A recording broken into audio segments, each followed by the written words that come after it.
તો જળ ભરીને લડાયો છું તો લાય એના માતા પિતાનું નામ પૂછજો ને એનું નામ શું છે? અરે હા બાળક, તમારા માતા પિતાનું નામ શું છે ને તમારું નામ શું છે? માતા રે મી નંદે પિતા માતા રે નંદે પિતા માતા રે લક્ષ્મી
દ્વારી ક્યાંથી આવો છું ને કોકણ ઘાટ જાવ છું. ત્યારે મારા લગ્ન વિધા છે બેન સગુણા સાસરે જ્યારે 20 વર્ષના વણા વીતી ગયા. મારા બેને કોકણગઢના ઝાડ પર પાદર નથી જોયા. કયો એવો વીરો હોય કે બેન વગર પરણવા જાય ઘોડે ચડે અને કઈ એવી અભાગણ બેન હોય કે 20 વર્ષના વાણા વીતી જઈને વીરાનું મોઢું ન જોયું. માતાજીને કીધું, માં મીનળબા, હું બેન સગુણાને હાથે તેડવા જાઉં.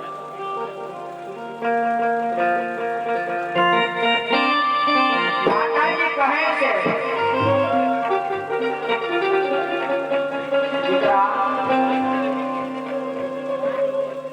અંગે પીઠી છોડી છે, હાથમાં મીંઢોળ બાંધ્યો છે, તમારી ઘરની બહાર ન નીકળાય. માનું કેવું સત્ય છે, માના બોલ પાડવા એક ક્ષત્રિયનો ધર્મ છે. માં કહે છે, દીકરા તમે કેવું હાથમાં મીંઢોળ બાંધ્યો છે, અંગે પીઠી મીનળબાને કહું છું, માં મીનળબા, તમે બેન સગુણાને તેડવા જવાની જો મને રજા આપતા હો તો મારા આંગણમાં ચડેલી પીઠીને હું ધોઈ નાખું. બેન સગુણાને તેડવા જવાની મને આજ્ઞા આપતા હોય તો હાથમાં બાંધેલું મીંઢોળ પણ તોડી નાખું. માં તો માં માનો આજ્ઞાનું પાલન કરવું ક્ષત્રિયોનો ધર્મ છે. માં કહે છે, દીકરા રામદેવ, તમારે ઘરની બહારની વાત તો એક બાજુ રહી, તમારે ઘરનું પણ ન હોય.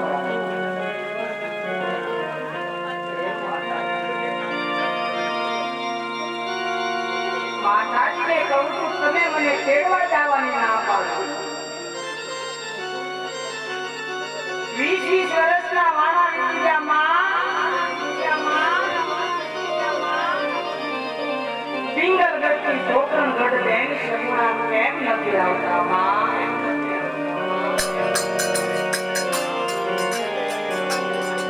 માં કહેતા નથી. માં તમે ન કહો તો તમને રામદેવની આણ છે. માં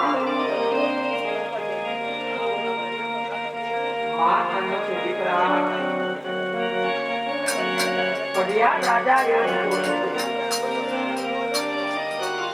માં મિલનબા એવું તો પડિયા રાજા શું બોલે ગયા? માં કહે છે દીકરા રામદેવ,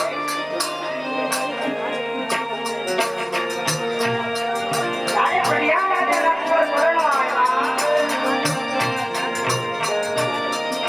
તારે દીકરી શગુણાનો માની ગયેલો દીક નહોતો, ધવતર હોમવા પધારી આવ્યા ને, ઈ માટે શગુણાને ભાગર કહે છે. અને રાજા અજનબને માં મિલનબાને વાંજ્યા. માતાજી જો પડિયા રાજા એવું બોલી ગયા હો, તો આજ તમે મને હાથે ફેરવા જવા છો. સુખી વસ્તુ પંચબોલા માટે મારા નરમ લીધા. મારે મારા બેન છોકરા લગ્નમાં જોશે ને જોશે. માં કહે છે બહુ સારું દીકરા રામદેવ. વડવાથી સારો રત્નો રાયને બોલાવો. એની શાન સારી હોય શણગારવાનો કહો. સિંગલગઢમાં બેન છોકરાને લાવ માં એની વિશે સારો રત્નો બોલાવી બેન છોકરાને કહેવો. લાવ રત્ના લગાય.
અરે આપા મારું શું કામ કર્યું?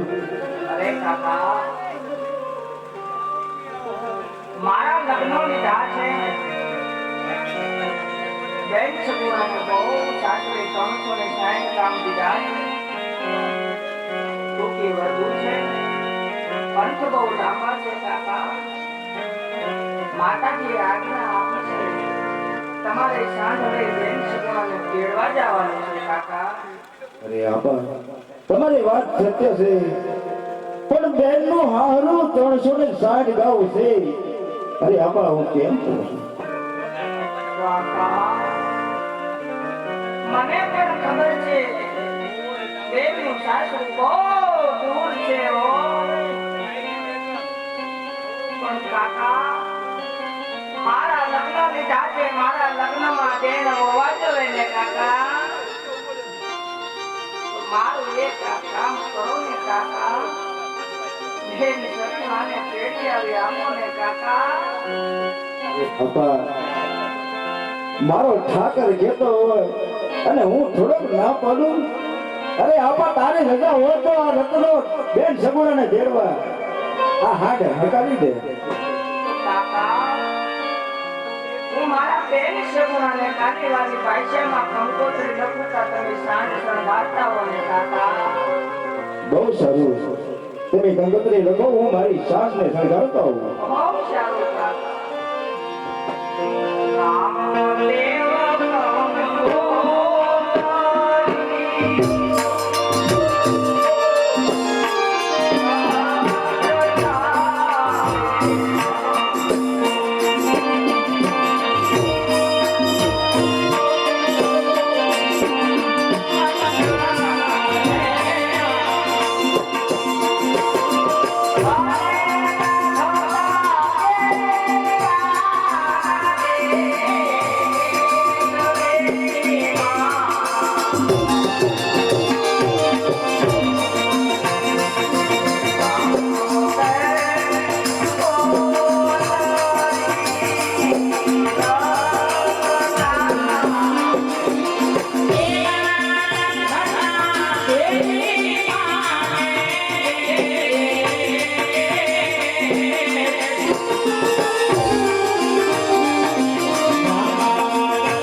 વિરપત વેળા હવે કયા રોકાવામાં જાવ ને કાકા.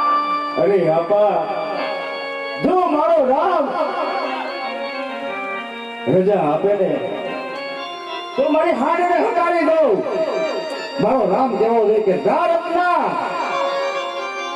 કાકા તમારા મનની અંદર એવી કોઈ વાત પડી છે તમે મને કહી નથી શકતા કાકા, પણ હું તમને એવું કહું છું કાકા કે જો તમને તમારા બાળ બચ્ચાની ચિંતા હોય તો તમે જઈને પાછા ન આવો. રાત સુધી રાત દરબારમાંથી મોરલ પસંદ કરશે કાકા. અને જો તમને વિરપત વેરા પડે તો તમે આ રામને યાદ કરશો કાકા. અરે હા આપા ડગલે ને પગલે હું તમારું નામ લઈશ. જો તમે ડગલે ને પગલે મારું નામ નિભાવતા હોય કાકા અને તમને વિરપત વેરા પડે તારે મને યાદ કરશો. યાદ તો કરું નહીં, મારા ઠાકરને ભોલાનો યાદ કરું. અરે ડગલે પગલે બાપા તારું નામ છે મારા વાલા. જો તમને વિરપત વેરા પડે તમે મને યાદ કરો. મારું નામ તમારા મુખમાં રામા રામા નામ લેતા હોય અને ઈ વેળાએ રામા રામા નામ પૂરું થાય ઈ પેલા નો આવે ઉભો રહો તો માનજો મિલન બનો ચાલો. અરે વાહ મારા ઠાકર, બસ મારો ઠાકર રજા આપે એટલે મારી હાડને હકારી દઉં. આડડી હંકારી રંગને, આડડી હંકારી